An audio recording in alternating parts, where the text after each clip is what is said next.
मेरी डोरी तेरे हाथ, दीन बंधु दीनानाथ, मेरी डोरी तेरे हाथ, दीन बंधु दीनानाथ, मेरी डोरी तेरे हाथ, दीन बंधु दीनानाथ, मेरी डोरी तेरे हाथ, दीन बंधु दीनानाथ, मेरी डोरी तेरे हाथ, दीन बंधु दीनानाथ, मेरी डोरी तेरे हाथ।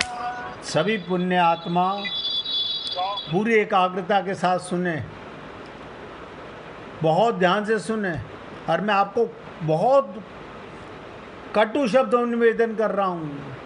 एक साथ दो काम करने वाला व्यक्ति, दो नाव में सवार व्यक्ति कभी भी पार नहीं लगता।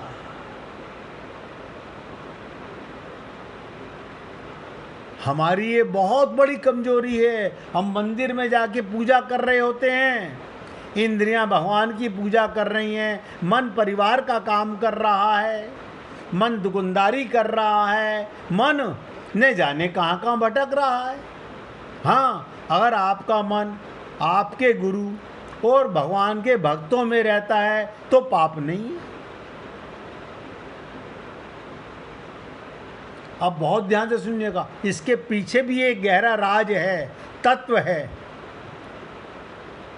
मैं आपको इन लीलाओं का तत्व बताना चाहता हूँ।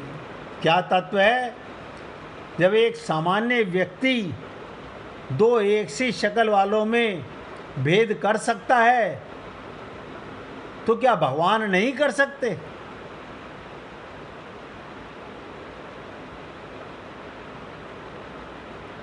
इसके पीछे क्या तत्व है, क्या कारण है, इसे हम यूं कहेंगे, इस वो तत्व ईश्वर के स्वरूप की भी घोषणा करता है। असली तत्व क्या है जो ईश्वर के स्वरूप की घोषणा करता है? जिस दिन, ध्यान से सुनो, आपको बहुत बड़ी बात बताने जा रहा हूं। जिस दिन आप अपने पापी मन के दृष्टा बनने लगे, समझ लेना तुम्हें आत्मज्ञान होने लगा है। मन को नहीं देख सकता, मन को नहीं देख सकता, आंखें मन को नहीं देख सकती, कान मन को नहीं देख सकते। ये तो बहिरंग इंद्रियां हैं, मन को कैसे देखेंगी? क्योंकि आपको तभी तो पता चलेगा मैं कौन हूं। आपके मन में जो विचार उठते रहते हैं, कट कट कट कट, यहाँ चलें वहाँ चलें, यहाँ भी बुरा नहीं माने, वहाँ भी बुरा नहीं माने, भगवान भी खुश हो जाएं, गुरु भी खुश हो जाएं, रिश्तेदार भी खुश हो जाएं। Impossible, impossible.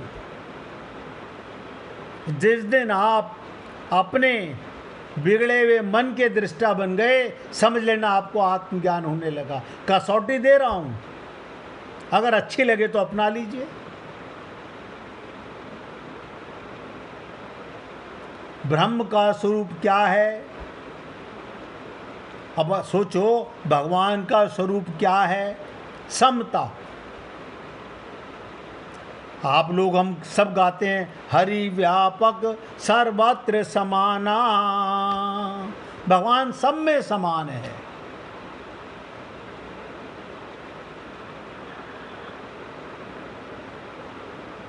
अभिप्राय ये, ब्रह्म परमात्मा समग्र विश्व में समत्व के रूप से स्थित है।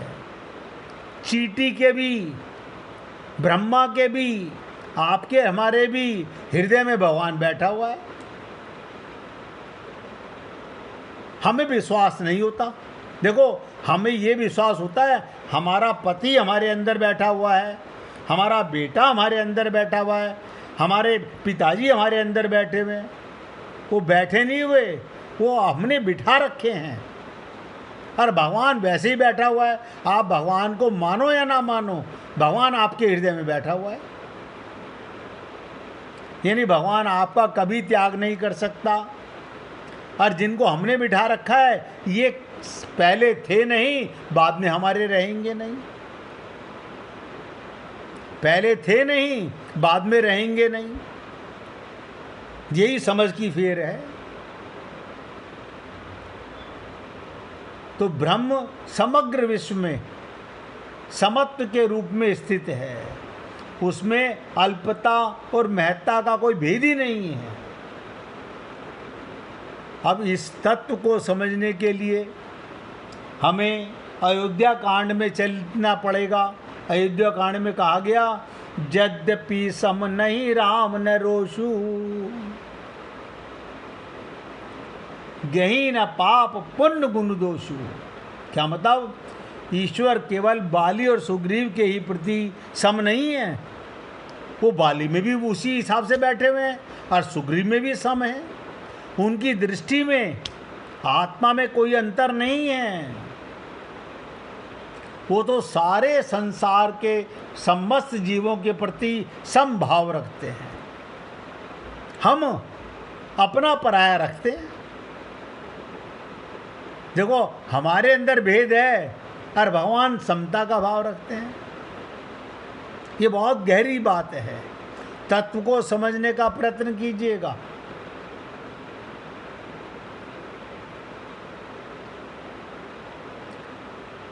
उसे कैसे समझा जाए?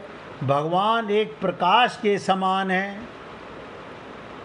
जो सर्वदा सबके लिए सम होता है, सबके लिए बराबर है। प्रकाश ग्रहण करने वाले की क्षमता में अंतर हो सकता है। सूर्य निकला हुआ है, सबके लिए समान है। अब कोई सूर्य में क्या काम कर रहा है, कोई क्या काम कर रहा है। और बाहर मत जाइए, अपने घर में देख लीजिए, बिजली पंखे में भी समान, फ्रिज में भी समान, एसी में भी समान। अब आप सोचिए, कूलर में भी वही। यानी बिजली के जितने उपकरण हैं, बिजली सब में समान है। अच्छा, बड़ी बिजली छोटी बिजली नहीं होती? नहीं, बढ़िया बिजली छोटी हो नहीं सकती। बिजली बड़ी छोटी हो नहीं सकती। ये बहुत गहरे प्रसंग हैं, बहुत ध्यान से सुनने में समझ आएंगे। भगवान सब में समान है। हम लोग क्या कहते हैं भगवान से? भगवान हमारी तरफ ध्यान ही नहीं देते। हम क्या कहते हैं? भगवान हमारे ऊपर दृष्टि नहीं रखते। जैसे भगवान को आपसे नफरत है और लाला जी से प्यार है। गरीब लोग क्या समझते हैं? ये सेठ जी हैं, ये बहुत पैसा चढ़ा रहे हैं भगवान में, भगवान इनका ध्यान रखते हैं, हमारा ध्यान नहीं रखते। यही सुग्रीव के मन में था। लेकिन मैं आपको बताना चाहता हूं, भगवान सब में समान है। प्रकाश लेने वाले व्यक्ति के उद्देश्य में अंतर हो सकता है, पर प्रकाश स्वयं दो व्यक्तियों में भेद नहीं कर सकता। भगवान ने भी भेद करते। अब ध्यान से सुनिएगा, यहाँ इस प्रकाश में बैठकर रामचरितमानस की कथा हो रही है। अब हम लोग जब कथा करते हैं, अंधकार में तो नहीं करते, कथा प्रकाश में हो रही है। इसी प्रकाश की में कोई अश्लील नृत्य कर रहा हो, कोई टीवी देख रहा हो, कोई नावल पढ़ रहा हो, कोई मोबाइल देख रहा हो, कोई अपने परिवार से बातें कर रहा हो और कोई सत्संग सुन रहा हो। आत्मा सबके पास प्रकाश दे रही है। अब आप सोचिएगा, और गहरी बात बताता हूँ। आत्मा का प्रकाश सारी इंद्रियों में, और इंद्रियां बिगड़ी हुई हैं, मन बिगड़ा हुआ है, बुद्धि बिगड़ी हुई है। तो क्या प्रकाश छोटा बड़ा होता है? ना, प्रकाश छोटा बड़ा नहीं होता। मैं कई बार लोगों से कहता हूं, आप कभी आज तक सोए नहीं, भगवान कभी सोए नहीं। अब लोगों को बड़ा ताज्जुब होता है, शरीर सोता है, मन सोता है, आप कैसे सोओगे? अगर आप सो जाओगे तो ये शरीर उठेगा कैसे? आप बताओ, हमारे में और मृत शरीर में क्या अंतर है? हमारे सांस चल रहे हैं, किसके कारण? अंदर इलेक्ट्रिसिटी, प्रकाश, आत्मा परमात्मा मौजूद है।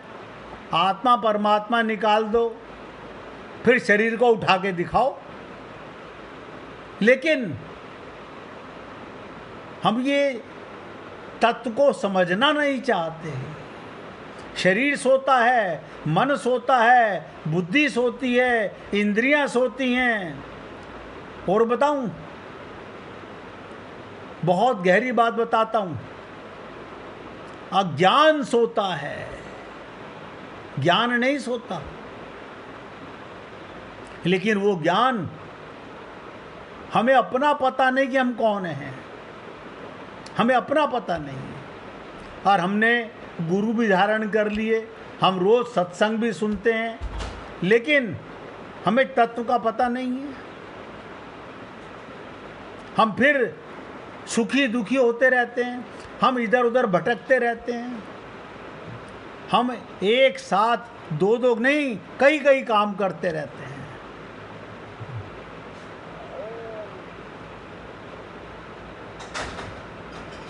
तो भगवान सब में समान है, पक्षपात नहीं करता भगवान, किसी में भेद नहीं करता, चाहे व्यक्ति अच्छा कार्य करे या बुरा करे।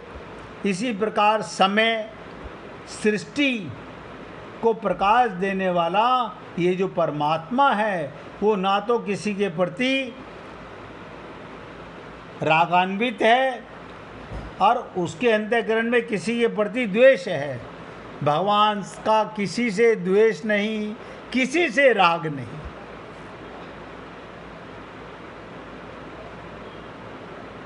अब आप सोचिए, और हम लोग भगवान को कटघरे में खड़ा करते रहते हैं। मैंने इतनी मन्नतें मांगी, फिर भी वो मर गया। अरे बाबा, मतलब भगवान ने मार दिया, उसका समय आ गया, वो चला गया। नहीं, हमने मन्नतें मांगी थी, उनका क्या हुआ? अब मन्नतें तुम्हारे बुद्धि का, बिगड़ा हुआ बुद्धि का प्रमाण है कि तुम्हारी मन्नतें पूरी हो जाएं तो भगवान बहुत बढ़िया, अब मन्नतें पूरी ना हो तो भगवान बहुत बुरे। हम सब लोगों का यह हाल है। भगवान का किसी में भेद नहीं, तो परमात्मा सब में बराबर है, ना उनके अंतःकरण में किसी के प्रति द्वेष। अब बहुत ध्यान से सुनिएगा,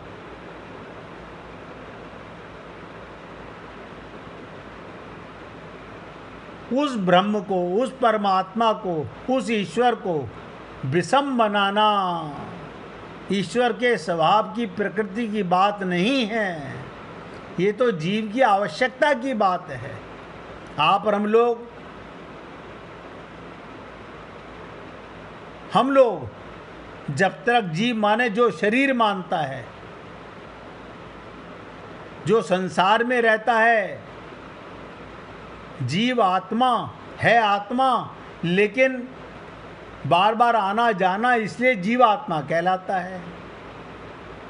अगर ईश्वर में स्वयं को कोई प्रेरणा होती तो संसार की समस्याओं का समाधान बड़ी सरलता से हो जाता।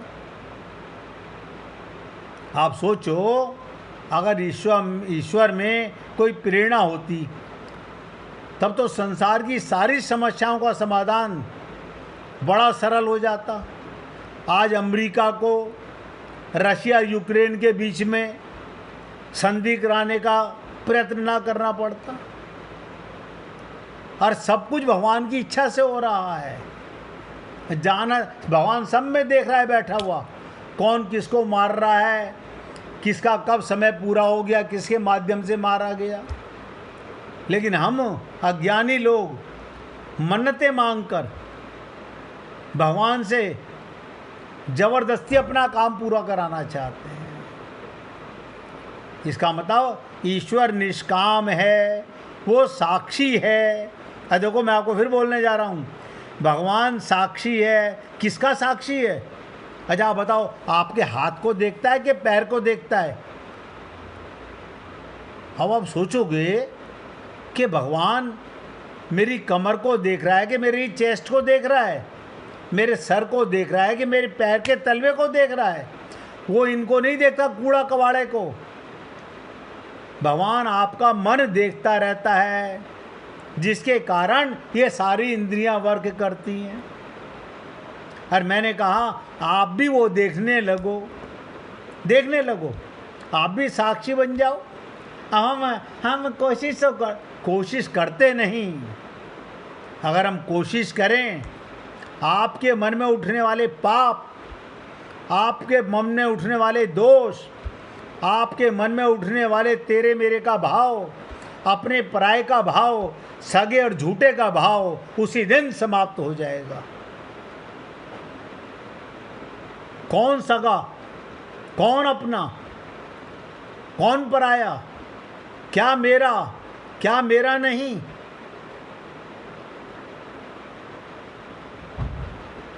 और आप और हम लोग इतना सत्संग सुनने के बाद भी होश में नहीं आना चाहते। फिर वही ढाक के तीन पात। आप बताइए, मैंने एक बार नहीं 50 बार ये बात कही, एक समय में आप 4 काम कैसे कर सकते हो? हम करते हैं। इसका मतलब हम भगवान से भी ज़्यादा समझदार हो गए। भगवान साक्षी है, बस मैं कह रहा हूं मन पर दृष्टि रखो। अब गहरी बात बता दूं, रिजल्ट लिख लो। भगवान साक्षी हैं, हम अपने मन के साक्षी नहीं हैं। इस कारण से जीव का भगवान से मिलन नहीं होता।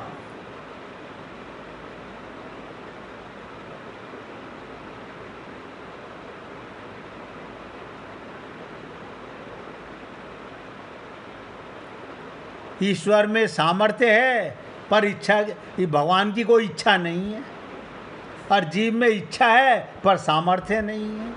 हम इच्छाएं तो बहुत बनाते रहते हैं, पल पल में इच्छाएं, ऐसा कर लें, ऐसा कर लें, यहाँ चले जाएं, यहाँ चले जाएं, यहाँ जाने से काम बन जाएगा। यानी कभी जीवन में ये नहीं सोचते रुके कि मुझे भगवत प्राप्ति के लिए शरीर मिला है, उसकी तड़प नहीं है।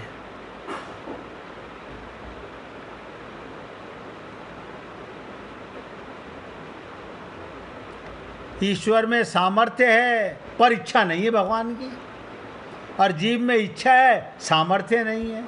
व्यक्ति अनेक इच्छाएं तो करता है, पर सामर्थ्य के अभाव पर उन इच्छाओं को पूरा नहीं कर पाता। अगर हम में ताकत होती, हम जब चाहते स्वर्ग घुमाते, जब चाहते बैकुंठ लोक चले जाते। हम में जितनी इच्छाएं हैं, जहाँ तक हमारी ताकत है वहीं तक हम जा सकते हैं। आप बताओ, अंदर बैठा हुआ परमात्मा, हम उसका साक्षात्कार नहीं कर पा रहे, अनुभव नहीं कर पा रहे। इसलिए व्यक्ति इच्छाएं अनेक करता है, पर उसमें सामर्थ्य का अभाव इच्छाओं को पूरा नहीं कर सकता। ईश्वर के लिए कहा जाता है वो सर्वसमर्थ है, पर उसमें इच्छाओं का बड़ा अभाव है। क्या बताओ? जब तक जीव की इच्छा, बहुत ध्यान से सुनो, जीव की इच्छा और ईश्वर के सामर्थ्य का मिलन नहीं होगा। हमारी इच्छा भगवान को पाने की, और भगवान में सामर्थ्य है। हम क्या कहते हैं, नहीं हम भगवान को तो पालेंगे, लेकिन पहले अपना परिवार तो देख लें। सोचो इन बातों को। यानी भगवान के परिवार को तुम, ये शरीर मिला है, पल का पता नहीं है। हमारा परिवार हमारे जाने के बाद भी पलेगा। जब हम नहीं थे तब भी ये परिवार पल रहे थे। हमारे बाद भी पलेगा, लेकिन हम क्या समझ रहे हैं, मेरे दम पर पल रहा है।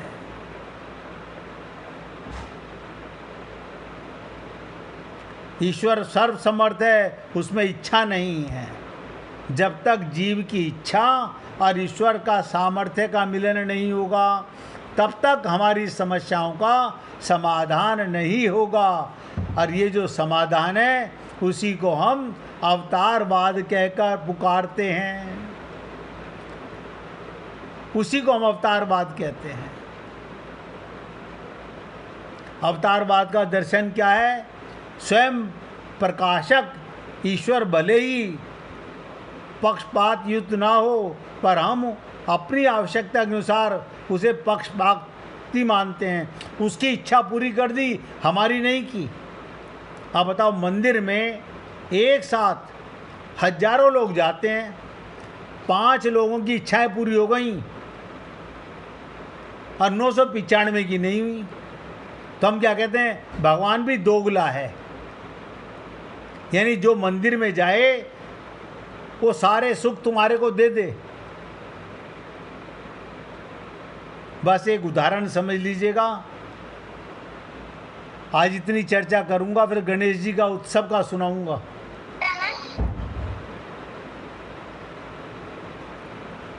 बिजली का उदाहरण लीजिएगा। वो एक शक्ति पुंज है, पर उसमें अपनी इच्छा कोई नहीं है। आप कोई भी उपकरण इस्तेमाल मत कीजिए। लाइट का बिल आएगा आपको? नहीं, लाइट का बिल तो नहीं आएगा फिर। यानी बिजली अपनी इच्छा नहीं है, प्रकाश में अपनी इच्छा नहीं है, परमात्मा में अपनी इच्छा नहीं है। ये हम पर निर्भर करता है, हम उसका उपयोग कैसे करें। यदि हमें प्रकाश की आवश्यकता है, हम लट्टू, ट्यूब, बल्ब जला लेते हैं। वायु की आवश्यकता है, हम पंखा चला लेते हैं। हमें गर्मी की आवश्यकता हुई कि हमें ठंड लग रही है, हम हीटर में तार लगा देते हैं। हमारे को गर्मी लगे, हम कूलर, एसी चला लेते हैं। इस प्रकार व्यक्ति अपनी आवश्यकता की पूर्ति के लिए शक्ति से जो वस्तु पाना चाहता है, तदनुरूप यंत्र को उससे जोड़ देता है। ठीक उसी प्रकार इस सर्वसमर्थ ईश्वर में अपनी कोई इच्छा नहीं है।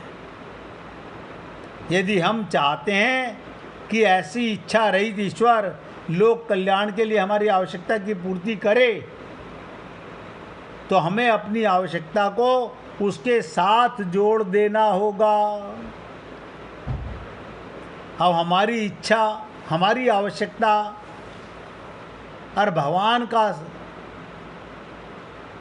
साथ हम जोड़ते नहीं, हम स्वार्थ की वजह से। इसीलिए कहा गया, यद्यपि सम नहीं राग न रोषु, गही न पाप पुण्य गुण दोषु। हे पुण्यात्माओं, कहत कठिन समझत कठिन, बड़ा कठिन मार्ग नहीं है। थोड़ी सी सरलता से आइए, बुद्धि लेकर मत आइए। अपने प्रभु और अपने गुरु की चरणों में मन बुद्धि को रखकर सुनोगे तो सारा सत्संग समझ आएगा, अन्यथा कुछ समझ नहीं आएगा।